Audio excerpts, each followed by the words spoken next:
जय हिंद मेरे प्यारे बच्चों।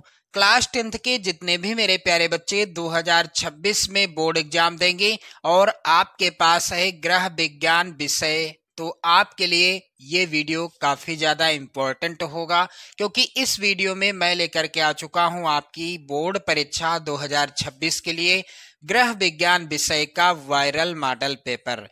मेरे प्यारे बच्चों ध्यान देना, 3 घंटे 15 मिनट का समय आपको बोर्ड परीक्षा में मिलेगा और पेपर का पूर्णांक रहेगा 70 अंकों का। तो यदि आप 2026 में 70 में 70 अंक लाना चाहते हैं तो इस वायरल मॉडल पेपर को जरूर तैयार कर लेना। चलिए ध्यान दें, नोट के अंतर्गत प्रारंभ के 15 मिनट आपको मिलेंगे प्रश्न पत्र यानी पेपर पढ़ने के लिए। 3 घंटे 15 मिनट का जो समय है, इसमें से 15 मिनट आपको मिलेंगे पेपर पढ़ने के लिए। क्लियर? चलिए निर्देश ध्यान दीजिएगा। सभी प्रश्न अनिवार्य हैं, जितने भी प्रश्न हैं सभी प्रश्न अनिवार्य हैं। दूसरा निर्देश है प्रश्न पत्र के 2 खंड, खंड आ तथा खंड बा हैं। खंड आ में 1 अंक के 20 बहुविकल्पीय प्रश्न हैं, जिनके उत्तर OMR उत्तर पत्रक पर चिन्हित करने हैं।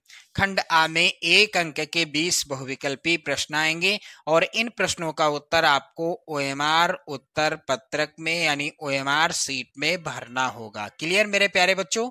चलिए ध्यान दें, अगला है यहाँ पर निर्देश। खंड आ के बाद प्रत्येक प्रश्न का निर्देश पढ़कर केवल प्रदत्त OMR उत्तर पत्रक पर ही उत्तर चिन्हित करें। OMR उत्तर पत्रक पर उत्तर देने के पश्चात उसको काटना नहीं है, ना ही इरेजर अथवा व्हाइटनर लगाना है, कुछ नहीं करना।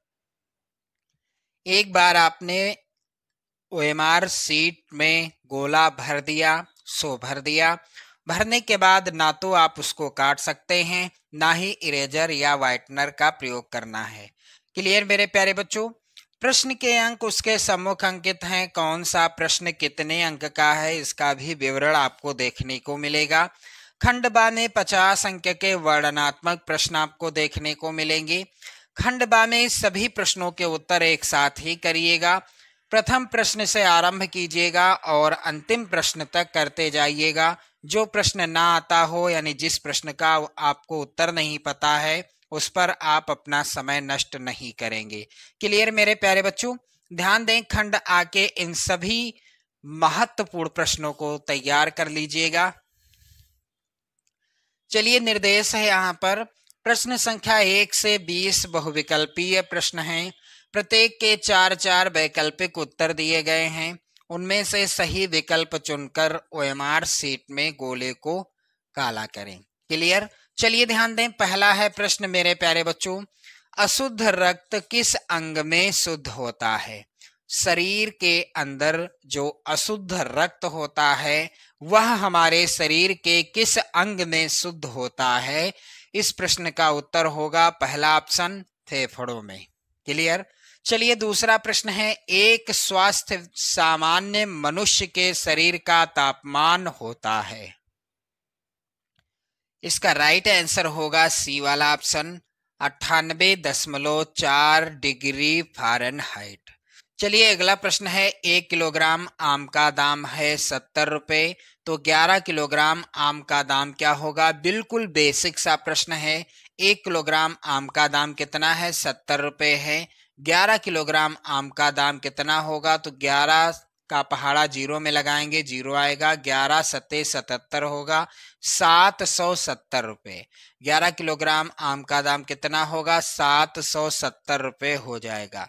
चलिए अगला प्रश्न संख्या 4 है, ऊनी वस्त्र धोने के लिए किसका प्रयोग करना चाहिए? मेरे प्यारे बच्चों, हमें ऊनी वस्त्र धोना है, इसके लिए हमें किस चीज का प्रयोग करना है? रीठे के घोल का। सी वाला विकल्प सही होगा। प्रश्न संख्या 5 है, मच्छर कौन सा रोग फैलाते हैं? तो मच्छर मेरे प्यारे बच्चों मलेरिया रोग फैलाते हैं। डी वाला ऑप्शन सही होगा। प्रश्न संख्या 6 सबसे ज्यादा इंपॉर्टेंट है आपकी बोर्ड परीक्षा 2026 के लिए। कह रहा है बर्फ की टोपी का प्रयोग करते हैं। तो बर्फ की टोपी का प्रयोग कैसे या कब करते हैं? तीव्र दर्द में या अधिक रक्तदाब में अधिक ज्वर होने पर। तो जब किसी भी व्यक्ति को अधिक ज्वर यानी तेज बुखार होता है तो बर्फ की टोपी का प्रयोग किया जाता है। किस लिए? ठंडी सेंक देने के लिए बर्फ की टोपी का प्रयोग किया जाता है। चलिए प्रश्न संख्या 7 है, घर की सफाई महत्वपूर्ण है शारीरिक स्वास्थ्य के लिए, ये विकल्प सही है। दूसरा है मानसिक स्वास्थ्य के लिए, ये भी सही है। और तीसरा है सुख प्राप्ति के लिए, ये भी सही है। तो राइट आंसर होगा उपर्युक्त सभी के लिए घर की सफाई करना आवश्यक है या महत्वपूर्ण होता है।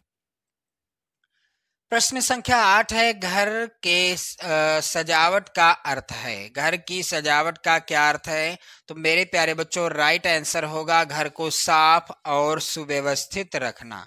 डी वाला ऑप्शन सही होगा।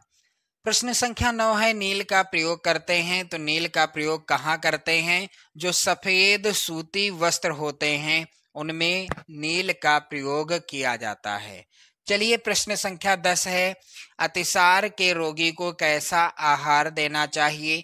तो जो अतिसार से पीड़ित हैं रोगी, उनको किस तरह का आहार देना चाहिए? मेरे प्यारे बच्चों राइट आंसर हो जाएगा नरम व तरल आहार देना चाहिए। प्रश्न संख्या 11 है, भोपाल गैस दुर्घटना किसका उदाहरण है? तो भोपाल में एक गैस दुर्घटना हुई थी और ये किसका उदाहरण है? तो ये है वायु प्रदूषण का, क्योंकि गैस लीक हुई जो कि वायु में यानी वहां के वातावरण में फैल गई और उस वातावरण में जिन जिन लोगों ने सांस ली उनकी वो सांस अंतिम सांस हो गई, यानी वो सीधा परलोकवासी हो गए। क्लियर? चलिए विश्व शौचालय दिवस कब मनाया जाता है? मोस्ट इंपॉर्टेंट प्रश्न है और इसका उत्तर होगा प्रत्येक वर्ष 19 नवंबर को विश्व शौचालय दिवस मनाया जाता है। प्रश्न संख्या 13 है, मोच का लक्षण है या मोच के लक्षण क्या हैं? तो जब किसी को या आपको मोच आ जाएगी तो दर्द होगा, पहला लक्षण है। दूसरा है मोच जहां आएगी वहां पर सूजन हो जाएगी और मांसपेशियों में खिंचाव भी रहेगा। राइट आंसर है उपर्युक्त सभी, यानी ये सभी लक्षण हैं मोच आने के। क्लियर? चलिए प्रश्न संख्या यहाँ पर 14 है मेरे प्यारे बच्चों, कह रहा है लू लगने पर हमें पीना चाहिए। तो लू लगने पर हमें क्या पीना चाहिए? आम का पना पीना चाहिए। राइट आंसर हो जाएगा। और अगला प्रश्न है, सब्जियों को धोना चाहिए। तो सब्जियों को कब धोना चाहिए? काटने के बाद या छीलने के बाद? छीलने से पहले या उपयुक्त में से कोई नहीं। तो सब्जियों को हमें कब धोना चाहिए? छीलने से पहले ही धो लेना चाहिए। प्रश्न संख्या 16 है, भोजन में किस पोषक तत्व की कमी से घेंघा रोग होता है? तो यदि हमारे भोजन में आयोडीन की कमी हो जाएगी तो घेंघा रोग हो सकता है या हो जाएगा। चलिए प्रश्न संख्या 17 है, हाथ की सिलाई का या के प्रकार कौन कौन से हैं? तो हाथ से बखिया की जाती है, हाथ से तुरपन होती है और कच्ची सिलाई भी हाथों के द्वारा ही होती है सुई के माध्यम से। तो यहाँ पर उपर्युक्त सभी हो जाएगा राइट आंसर। कपड़ा काटने से पहले ध्यान देना चाहिए किसका? कपड़े को इस्त्री करना चाहिए, मिल्टन चाक से निशान लगाना चाहिए और कपड़े को सिंक करना यानी सिकोड़ना चाहिए, सिकुड़न मिटाना चाहिए। राइट आंसर होगा उपर्युक्त सभी। प्रश्न संख्या 19 है, आंखों की सुरक्षा के लिए कौन सा विटामिन आवश्यक होता है? तो आंखों की सुरक्षा के लिए विटामिन ए आवश्यक होता है। चलिए प्रश्न संख्या 20 है, मानव शरीर में फेफड़ों की संख्या कितनी है? तो आप सभी जानते हैं हमारे शरीर में कुल कितने फेफड़े हैं? तो यहाँ पर ध्यान देना 2 फेफड़े हैं। अगला प्रश्न यहाँ पर आप देखेंगे खंड बा और इसमें मेरे प्यारे बच्चों पहला निर्देश दिया गया है कि प्रश्न संख्या 21 से 26 अतिलघुत्तरीय प्रश्न आएंगे और प्रत्येक प्रश्न का उत्तर अधिकतम आपको 25 शब्दों में लिखना होगा और प्रत्येक प्रश्न आएगा 2 नंबर का। तो 2026 बोर्ड एग्जाम में बिल्कुल 100% की गारंटी है यही प्रश्न पूछे जाएंगे। एक एक प्रश्न का उत्तर मैं आपको बताऊंगा। तो चलिए मेरे प्यारे बच्चों प्रश्न संख्या 21 अस्थिभंग और मोच के बीच दो अंतर लिखिए। तो अस्थिभंग और मोच के बीच क्या अंतर है, यहां पर ध्यान देना। प्रश्न संख्या 21 का आंसर। अस्थिभंग और मोच में अंतर। अस्थि यानी हड्डी, अस्थि का अर्थ क्या होता है, हड्डी, और भंग का अर्थ होता है टूटना। हड्डी का टूटना और मोच में क्या अंतर है, दो अंतर आपको बताना है। तो चलिए, पहला अंतर है हड्डी में दरार पड़ने अथवा टूट जाने को हड्डी की टूट कहते हैं, जबकि अस्थि संधि को बांधे रखने वाले बंधन सूत्रों अर्थात स्नायुओं को स्नायुओं में खिंचाव अथवा टूट जाने को मोच कहते हैं। दूसरा अंतर है यह हड्डी पर दबाव पड़ने अथवा चोट लगने के कारण होती है। यानी अस्थिभंग कब होता है, हड्डी पर दबाव पड़ गया या चोट लग गई तब होती है ये जो है अवस्था, जबकि यह संधि पर खिंचाव पड़ने ऊंचा नीचा होने के कारण होती है। क्लियर। मोच कब आती है, जब संधि पर खिंचाव हो जाए या पैर या हाथ ऊंचा नीचा पड़ जाए तब। चलिए, अगला प्रश्न है मेरे प्यारे बच्चों, ध्वनि प्रदूषण के दो कारण लिखिए। तो ध्वनि प्रदूषण के दो कारण कौन कौन से हैं, प्रश्नोत्तर संख्या 22। ध्वनि प्रदूषण के कारण परिवहन के साधन, ईंधन, मशीनें, विस्फोटक, रेडियो, टीवी, कैसेट आदि। क्लियर। चलिए, अगला प्रश्न है मेरे प्यारे बच्चों, प्रश्न संख्या 23। रेखांकित चेक किसे कहते हैं। मोस्ट इंपॉर्टेंट प्रश्न है, रेखांकित चेक किसे कहते हैं। तो इसका उत्तर क्या हो जाएगा, प्रश्नोत्तर संख्या 23। आप लोग ध्यान दें, बैंक के उस चेक को रेखांकित अथवा क्रॉस चेक कहा जाता है जिसमें चेक के बाईं ओर दो समानांतर रेखाएं खींच दी जाती हैं। इस चेक का पैसा प्राप्तकर्ता केवल अपने खाते में ही जमा कराकर प्राप्त कर सकता है। इस चेक द्वारा किया गया लेन देन सुरक्षित माना जाता है। ये हो गया इस प्रश्न का उत्तर। चलिए, अगला प्रश्न है, बचत के दो लाभ लिखिए। तो बचत के दो लाभ कौन कौन से हैं, चलिए ध्यान दें। प्रश्नोत्तर संख्या 24। पहला लाभ है बचत का वृद्धावस्था में सहायक। यदि आपने बचत की है तो आपकी वृद्धावस्था में वही बचत सहायता प्रदान करेगी। भविष्य के आकस्मिक संकट में सहायता, और भविष्य में आने वाले अचानक जो संकट होते हैं उनमें भी की गई बचत सहायता प्रदान करती है। क्लियर। चलिए ध्यान दें, अगला प्रश्न है यहाँ पर प्रश्न संख्या 25। कह रहा है कि शरीर का तापमान बढ़ने पर किसी व्यक्ति की नाड़ी की गति में क्या परिवर्तन होता है। तो चलिए ध्यान दें, इसका उत्तर क्या होगा, प्रश्नोत्तर संख्या 25। शरीर का तापमान बढ़ने पर किसी व्यक्ति की नाड़ी की गति बढ़ जाती है। 1 डिग्री फ़ारेनहाइट तापमान की वृद्धि में नाड़ी की गति लगभग 10 प्रति मिनट बढ़ जाती है। क्लियर। चलिए आगे बढ़ते हैं, अगला प्रश्न यहाँ पर ध्यान दें, पुलटिस किसे कहते हैं। मोस्ट इंपॉर्टेंट प्रश्न है, पुलटिस किसे कहते हैं। किन्हीं दो प्रकार की पुलटिस के नाम लिखिए। तो चलिए, इसका उत्तर कैसे लिखना है, ध्यान देना आप सभी लोग यहाँ पर मेरे प्यारे बच्चों। प्रश्नोत्तर संख्या 26। पुलटिस मूल रूप से गर्म में सेंक का एक प्रकार या विधि है। पुलटिस के प्रयोग से गुम, चोट या मोच की पीड़ा कम होती है तथा सूजन में लाभ भी होता है। पुलटिस आटे, अलसी, राई, कोयले, प्याज, सरसों, नीम की पत्ती आदि की बन सकती है। चलिए ध्यान दें, अगला प्रश्न है, उसके पहले निर्देश दिया गया है कि प्रश्न संख्या 27 से 31 तक लघुत्तरीय प्रश्न है और इनके उत्तर अधिकतम आपको 50 शब्दों में लिखना है और प्रत्येक प्रश्न आएगा 4 नंबर का। चलिए ध्यान दें, पहला प्रश्न, हड्डी की टूट एवं मोच में क्या अंतर है। तो चलिए इसका उत्तर क्या हो जाएगा, बिल्कुल आसान सा उत्तर होगा इस प्रश्न का, प्रश्नोत्तर संख्या 27। हड्डी की टूट एवं मोच में अंतर। पहला अंतर, हड्डी में दरार पड़ने अथवा टूट जाने को हड्डी की टूट कहते हैं, जबकि अस्थि संधि को बांधे रखने वाले बंधन सूत्रों अर्थात स्नायुओं में खिंचाव अथवा टूट जाने को मोच कहते हैं। दूसरा अंतर है, हड्डी की टूट हड्डी में होती है, जबकि मोच अस्थियों की संधि पर विशेषकर पूर्ण चल संधियों पर होती है। तीसरा अंतर,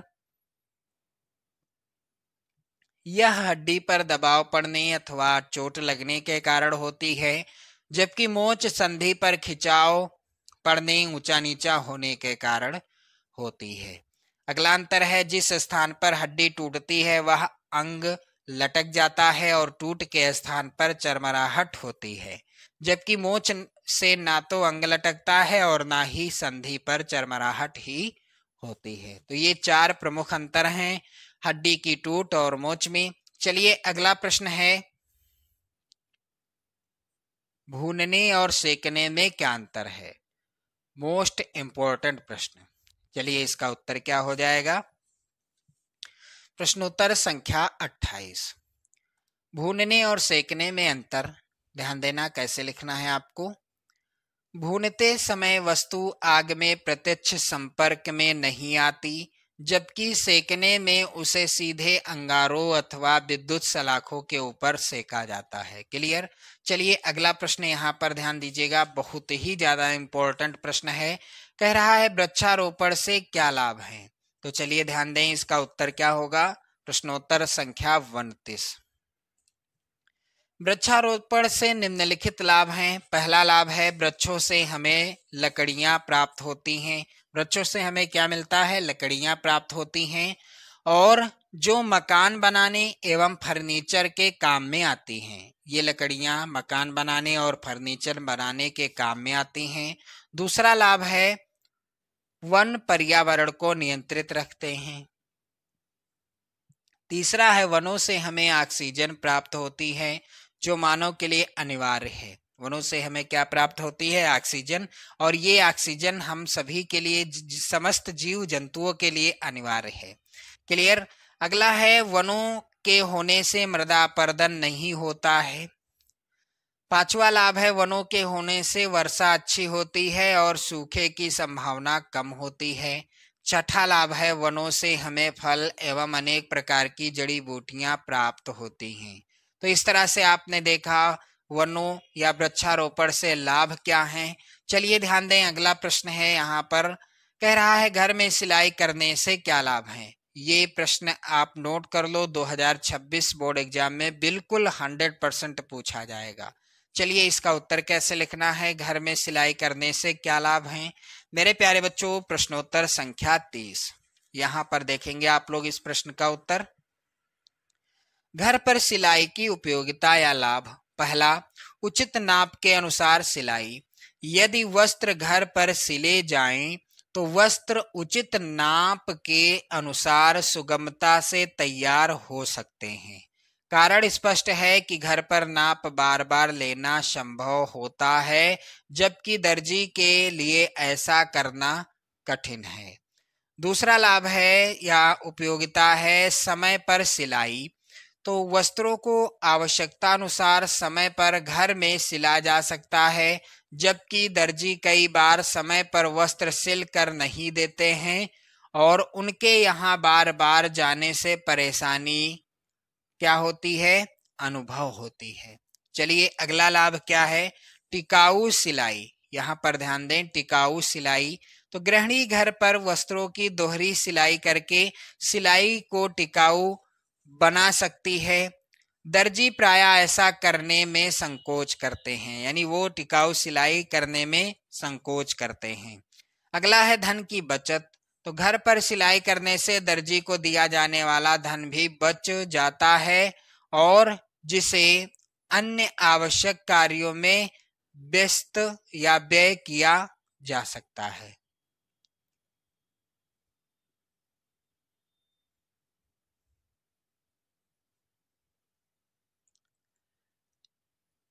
अगला है, सिलाई करने से पूर्व ठीक से नाप लेना आवश्यक है ताकि सिलाई के बाद कपड़ों की फिटिंग सही हो। छोटा बड़ा होने पर वस्त्र बेकार हो जाता है। क्लियर। चलिए अगला प्रश्न है, ड्राइविंग लाइसेंस क्या है। प्रश्न इंपॉर्टेंट है और उत्तर क्या हो जाएगा, प्रश्नोत्तर संख्या 31। Driving licence.